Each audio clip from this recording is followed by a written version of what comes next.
En la escena, el podcast de historias de rescates y rescatistas, y con ustedes su anfitrión Manuel Bassani. ¿qué tal? Hoy llegamos ya a la cuarta parte de esta serie de rescate con helicópteros y yo diría que esta es la parte más importante porque es donde vamos a hablar sobre las lecciones aprendidas, las experiencias que tuvieron estas 5 rescatistas y vamos a tratar de hacer al final una lista de recomendaciones para los nuevos helitácticos, los nuevos rescatistas que oyen este canal y que quieren aprender de la experiencia de los demás. Vamos a iniciar entonces primero con Giancarlo Pasalacqua del Perú, de los bomberos del Perú, y quisiéramos saber, Giancarlo, cómo se entrenan los bomberos en helitáctica en el Perú. Las operaciones de helicópteros en el Perú entre bomberos y policía se realizaron de forma muy frecuente en los años 90, 92 hasta el 99, casi 2000, cuando se conformó primero la unidad de rescate aéreo y luego la brigada de desastres, que éramos hasta un total de 25 especialistas con entrenamiento en policía aérea, en fuerza aérea y con aviación del ejército. Después de eso hubo determinados cambios de índole político y la brigada de desastres no operó más. Quedamos varios especialistas y otros han sido formados por lo que son las comandancias departamentales. El cuerpo de bomberos tiene que ver con comandancias departamentales o comandancias regionales, y cada una que tiene la proximidad a las unidades aéreas de policía o de fuerza aérea verifican de enviar algunas cantidades de sus efectivos, los que tengan el interés, cuando se abren los cupos para cursos con policía aérea en el Callao, generalmente con la base de la Fuerza Aérea. Y no solamente se verifican esos cursos helitácticos, esos cursos helitácticos también derivan en cursos de rescate para aeronaves. Teniendo bases militares de aviación militar, es absolutamente necesario el tener a los bomberos de las áreas circundantes a estas bases perfectamente entrenados en las respuestas de accidentes aéreos y búsqueda y rescate de aeronaves militares, que suponen riesgos mucho más complejos que los de aeronaves civiles. Pero básicamente hubo un periodo de los 90 hasta los tempranos 2000 en los cuales era la brigada de desastres la que realizaba estas operaciones, y posteriormente, desactivada la brigada de desastres, las comandancias departamentales tienen personal que están adscritos a las unidades de gestión de rescate de las propias comandancias departamentales y que hacen entrenamientos en conjunto con las unidades de helicópteros de Fuerza Aérea, de Policía Nacional y en algunos casos de la aviación del Ejército. Básicamente así sería el tema. Gracias, Giancarlo. Ahora quisiéramos saber en Colombia, con Carlos Garcés. Carlos, tú sabes sabemos que el helitáctico o helicoportado que desciende en rapel o en grúa a atender a un lesionado en medio de la selva no sirve para nada si no tiene una capacitación excelente en atención médica de emergencia. Cuéntanos cómo ha mejorado esto sustancialmente en Colombia.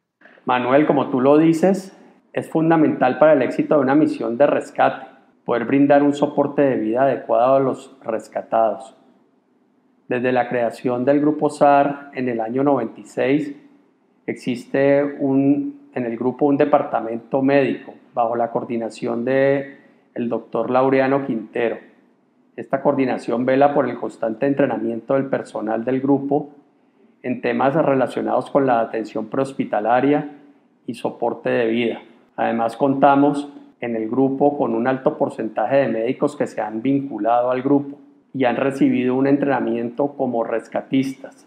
Estos médicos participan activamente en las misiones que desarrolla el grupo y así hemos podido tener un buen nivel para atender a los pacientes a los cuales nos vemos enfrentados.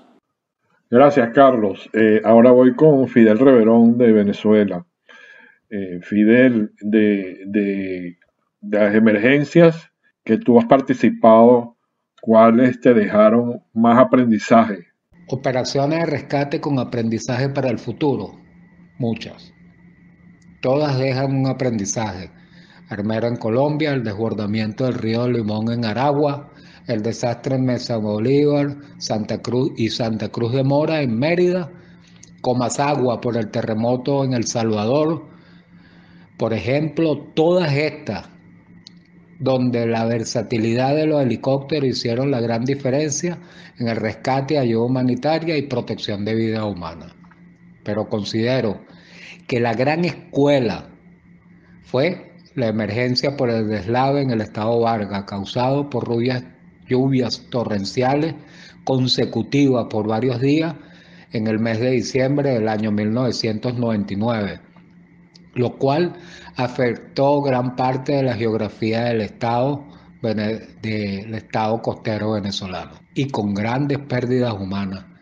La emergencia de Vargas desde el primer momento requirió de una gran movilización de helicópteros. El día 16 se contabilizaron más de 70 helicópteros en el aire, evacuando personas de zonas pobladas que lograban subir a edificios para su extracción, cuando todo a su alrededor desaparecía bajo el agua corriente y la avalancha de lodo y detritos desprendidos de la cordillera de la costa, lo que significó en sus distintas etapas el control operacional, la logística, la multidiversidad de organismos oficiales y militares, lo que significó el alcance de competencia y protagonismo, pero los rescatistas teníamos una misión: salvar vidas.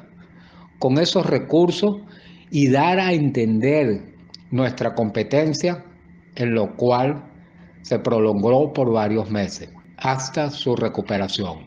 Vargas es un capítulo completo y para mí significó la pérdida de mi estadística de personas rescatadas, ya que en cada vuelo los helicópteros retornaban a Maiquetía, sobrepasando la cantidad de personas permitidas en cada uno de sus sistemas de vuelo. Vargas 99 fue para mí una escuela. Fidel, como dije al principio de esta serie de podcast, Vargas, Armero y el huracán Katrina en los Estados Unidos fueron 3 emergencias donde se rescataron miles de personas. Es impresionante la operación helitransportada que se efectuaron en esas 3 operaciones. Ahora, Fidel, vamos a hablar un poco de la parte de maestro de salto. Según tu opinión, ¿qué condiciones debe tener un buen maestro helitáctico de rescate? Un buen maestro helitáctico de rescate debe tener la capacidad integral de un prevencionista de riesgo laboral, la de un rescatista especialista en atención, emergencia y desastre, y sobre todo gran capacidad de observación y análisis y control de la situación con liderazgo. Amplio conocimiento también de los sistemas de vuelo y buen entrenamiento de los procedimientos a ejecutar dentro de las maniobras en situaciones de rescate, con seguridad y profesionalismo. En resumen, mi estimado amigo Manuel, valores, conocimiento, entrenamiento y profesionalismo. Características estas que resumo de mis maestros e instructores, tales como el doctor José García Velasco, Ernesto Esteves, Alfredo Gallardo, Lucio Méndez, Gerardo Aguirre y tu persona, Manuel Bassani, entre muchos otros, a quienes en esta actividad he tenido la oportunidad de recibir la instrucción y seguir sus pasos y su profesionalismo para que otros vivan. Y te agradezco, Fidel, tu participación en este podcast y te auguro que tengas muchos más años de rescate, pues sigues en el mismo tema y ojalá puedas seguir disfrutando esta actividad tanto como la disfruté yo tantos años. Así como nombraste al doctor José García como uno de tus mentores, uno de tus instructores, José y yo fuimos contemporáneos en el entrenamiento. Y aquí tenemos a José otra vez y ahora quiero que sí, José, como gran maestro helitáctico, nos diga cómo es su rutina, cómo es tu rutina de maestro de salto antes de una operación, qué cosas haces. En lo que hago de carácter digamos, rutinario o en forma de protocolo cuando me toca una misión como maestro de salto. Desde el momento en que llego a la sala de operaciones, identifico a quiénes son los pilotos que están participando en búsqueda o listos para la maniobra, quiénes son los helitácticos que están dispuestos para este tipo de situación. Recuerden la palabra disposición, que estar dispuesto y disponibilidad tiene que ser algo que nos nazca, no es obligatorio. Eso aumenta los niveles de seguridad para poder trabajar, para llevar adelante la misión como debe ser. Lo básico, presentarnos absolutamente todos, hablar sobre nuestras experiencias anteriores, obviamente si las tenemos, cuáles fueron, dónde fueron, cómo fueron, los resultados, con quién trabajamos, cómo lo hicimos. Si nos conocemos algunos, pues sería ideal. Hablamos sobre el factor de riesgo en operaciones helitácticas, helitransportadas. ¿Qué variables están allí? La meteorología, la experiencia, la capacidad operacional de la máquina, los equipos que tenemos, que todos estemos claros en que trabajamos siempre dentro de la curva del hombre muerto. Vamos a estar encima de los árboles cuando trabajo en selva y no tenemos chance de errores. El error no está contemplado dentro de lo que nosotros hacemos. Saber que somos productos de entrenar, estudiar, entrenar, estudiar, entrenar y estudiar para siempre solucionar.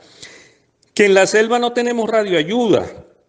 Hoy tenemos GPS, antes no los teníamos. La planificación SAR de hoy es espectacularmente buena porque tenemos muchísimas ayudas.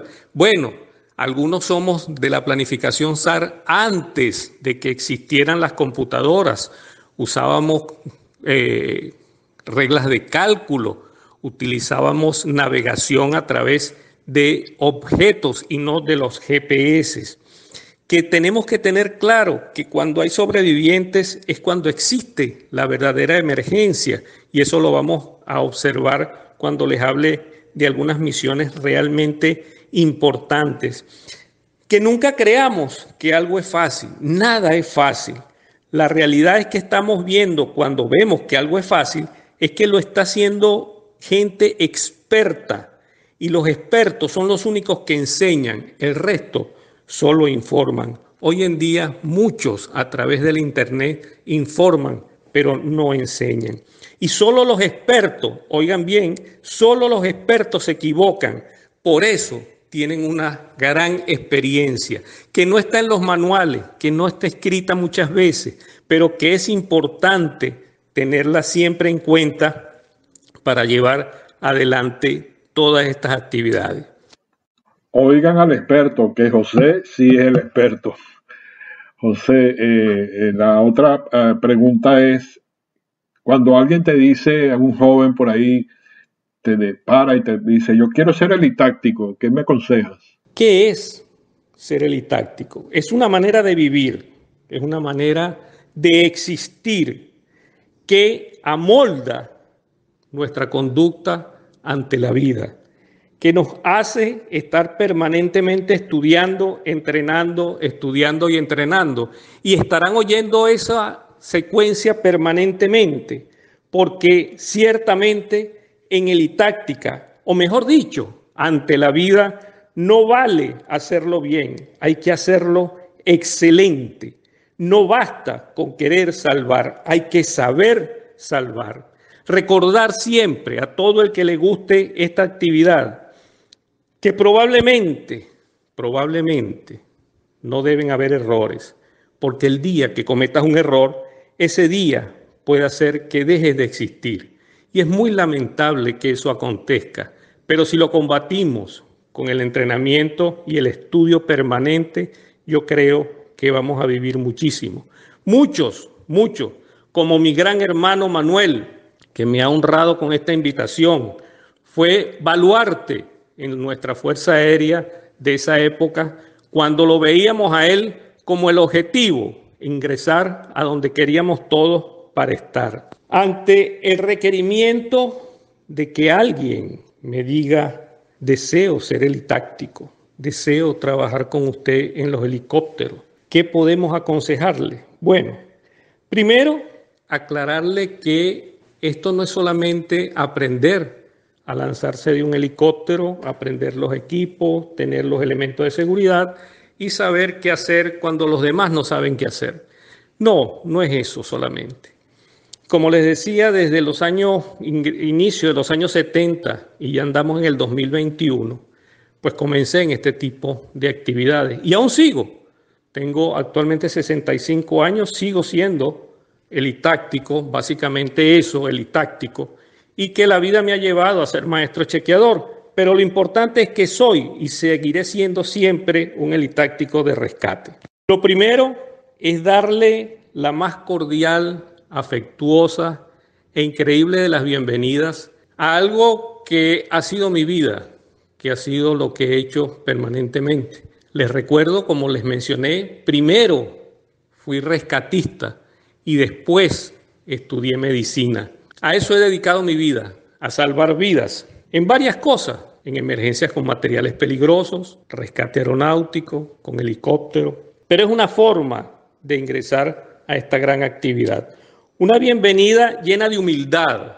No tenemos siempre todo controlado. Muchas veces se nos sale algo del control. Recordar que hay una palabra que se llama riesgo y el riesgo es igual a la amenaza por la vulnerabilidad. Una amenaza que siempre está allí, que nadie la va a cambiar, que siempre existe, pero una vulnerabilidad que es igual a mi propio nivel de ignorancia dividido entre el conocimiento. O sea, mientras más estudio, mientras más entreno, soy menos ignorante y el valor de mi vulnerabilidad va a bajar. Eso nos lleva a entrenar y estudiar y siempre, les repito, con la mayor y mejor humildad. Les hablo del cambio de vida que van a tener. Es una manera de vivir que amolda o adecúa nuestra conducta ante la vida. Estudiar, entrenar, permanentemente. Y repetiré esto hasta el cansancio. Estudiar, entrenar y entrenar. Tenemos que tener claro que con la mayor humildad ante el conocimiento. Nunca vamos a saber todo, pero debemos intentar aprender lo más posible. Producto de esta filosofía, en este momento me llegan a la mente 3 nombres. Daniel Todd, hijo de Carlos, un gran hermano de hace mucho tiempo, que yo nunca digo que falleció, porque siempre está con nosotros, siempre nos está cuidando y solamente se va al que uno no recuerda. Y a Carlos lo recordamos permanentemente y en cada uno de los rescates. Daniel me llegó con ese deseo de entrenarse, al igual que Osvaldo Martínez, y se les entrenó, se les enseñó y hoy son excelentes rescatistas. Y una persona que me ha acompañado toda la vida, Andreina, mi hija mayor, me ha llenado de muchísimas satisfacciones. Hoy en día es la única maestro de salto de Venezuela. Es la única mujer maestro de salto en Venezuela. Ha salvado vidas, ha hecho misiones reales. Inclusive ha tenido la responsabilidad de que en entrenamientos ha tenido que hacer maniobras en las cuales ha logrado solventar situaciones que, si ella no hubiera estado pendiente, pudiesen haber causado resultados bastante dolorosos. Es ella, es Daniel, es Osvaldo, es Pedro, es José, es cualquier nombre. Tanta gente que hemos entrenado con el mayor cariño y con el mayor deseo de que salven vidas. Recuerden, nunca se es lo suficientemente antiguo, por no decir viejo, para no seguir en estas actividades. Hoy en día tengo bastante edad, como hace rato les conté, y sigo siendo simplemente un helitáctico de rescate. Las otras responsabilidades de chequeador, maestro de salto, etcétera, eso va a depender del momento, del lugar, de la misión. Y eso lo van a ver en algunos momentos cuando le describa 3 de las misiones que más satisfacción me han dado y que las he vivido con los que les he nombrado. Bueno, José, no me queda más que agradecerte de verdad lo que nos has enseñado durante estos podcasts. Tengo muy gratos recuerdos de nuestros trabajos juntos en entrenamiento y rescate. Y quiero terminar con la parte del futuro, vamos a decir. Vamos a preguntarle a Carlos Garcés, porque Carlos Garcés trabaja como gerente en una empresa que distribuye equipos de rescate y siempre está pendiente de las últimas innovaciones. Carlos, de tu experiencia en equipos técnicos para operaciones de rescate con helicóptero, ¿cuáles son las más importantes a bordo sin contar con el personal altamente entrenado? ¿Qué novedades importantes han salido al mercado? En relación con tu última pregunta, respecto a novedades de equipos para operaciones de rescate con helicóptero, les puedo mencionar las pruebas que hemos realizado, que hemos venido realizando con el AdSafe, un equipo de origen sueco, el cual es una grúa o winch eléctrico para cuerda de 11 milímetros, para cuerda convencional de rescate de 11 milímetros, el cual tiene múltiples aplicaciones para uso táctico, de rescate y de uso industrial. Lo que hemos buscado con el AdSafe es tener una alternativa o backup a la grúa de rescate del helicóptero. Su instalación a bordo de los UH-60 es muy sencilla. Solo se requiere que esté instalado el tubo de soga rápida. El equipo tiene una capacidad de hasta 250 kilogramos, lo que permite extraer 2 personas. Su velocidad de ascenso es de hasta 24 metros por minuto y las pruebas que hemos realizado nos han demostrado que la autonomía de la batería nos permite realizar por lo menos 4 maniobras de extracción a una altura aproximada de 150 pies sobre el terreno.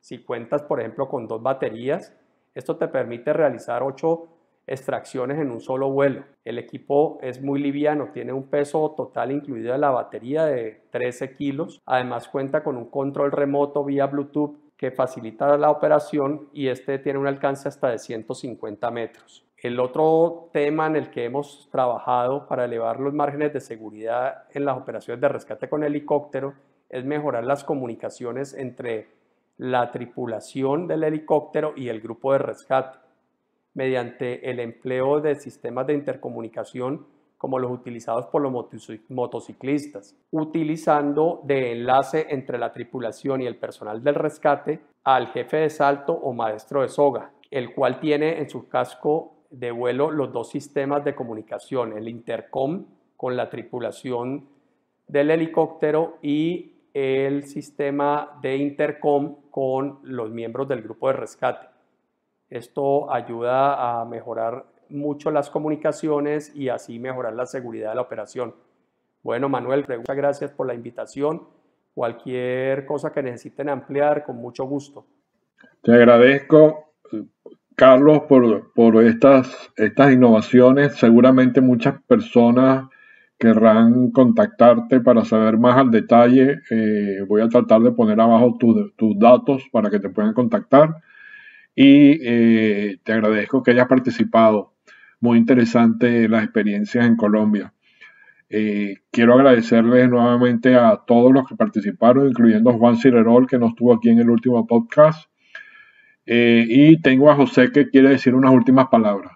Finalmente quiero hacerte llegar mi enorme gratitud, Manuel, por la amistad, por la hermandad que nos une de mucho más allá de 35, 40 años, por siempre tener un objetivo, como digo yo. Siempre mi objetivo fue salvar vidas. Hoy en día continúo haciéndolo como cirujano, como rescatista, especialmente en selva, les explicaré por qué, y como rescatista en emergencias con materiales peligrosos. Rescatista en selva, porque es lo único que sé hacer bien, rescatar en selva. Si quieren, puedo ayudarles a los que hacen alta montaña, pero no soy yo el entrenado para alta montaña. Les digo esto porque simplemente es reafirmar lo que hemos dicho desde el comienzo. Hay que entrenar, hay que estudiar y hay que practicar. Y uno tiene que volverse especialista en algo, en un área específica. No traten de hacer rescate en todas partes. Puede que algún día fallen y las fallas en rescates a veces son muy complejas y nos cuesta mucho más allá de lo que creemos. Finalmente, como les decía, mi gratitud, Manuel, realmente te tengo más allá de un gran cariño, eres mi hermano, los quiero mucho. Sigan estudiando, sigan practicando, sigan entrenando y que Dios los bendiga en esta hermosa profesión de ser rescatista. Gracias, José, por tus palabras. Ahora quiero, antes de terminar, ponerle 2 imágenes con el resumen de las lecciones aprendidas de todas estas misiones que hemos oído en estos 4 podcasts. La voy a leer también para los que solamente estén oyendo el podcast por sonido. A los futuros rescatistas en helicóptero. Número 1. Siempre estudiar, practicar, entrenar y volver a estudiar, practicar, entrenar. Número 2. Un error en rescate con helicópteros puede costar la vida del rescatado y los rescatistas, incluyendo la tripulación. No hay margen de error. Número 3. El maestro de salto helitáctico debe ser un líder rápido en sus decisiones, respetado en su grupo, con mucha experiencia helitáctica y muy comunicativo con el piloto y los rescatistas. Número 4. La misión helitáctica de rescate es un trabajo en equipo que incluye el aporte de conocimientos y opiniones del personal de apoyo en tierra, del comandante en la escena, del meteorólogo, de la tripulación, de los rescatistas y del maestro helitáctico. Número 5. Midamos siempre el riesgo. No es lo mismo rescate que recuperación de cuerpos. Número 6. Evitar la utilización de equipos, materiales o procedimientos por vez primera en una operación de rescate real. Número 7.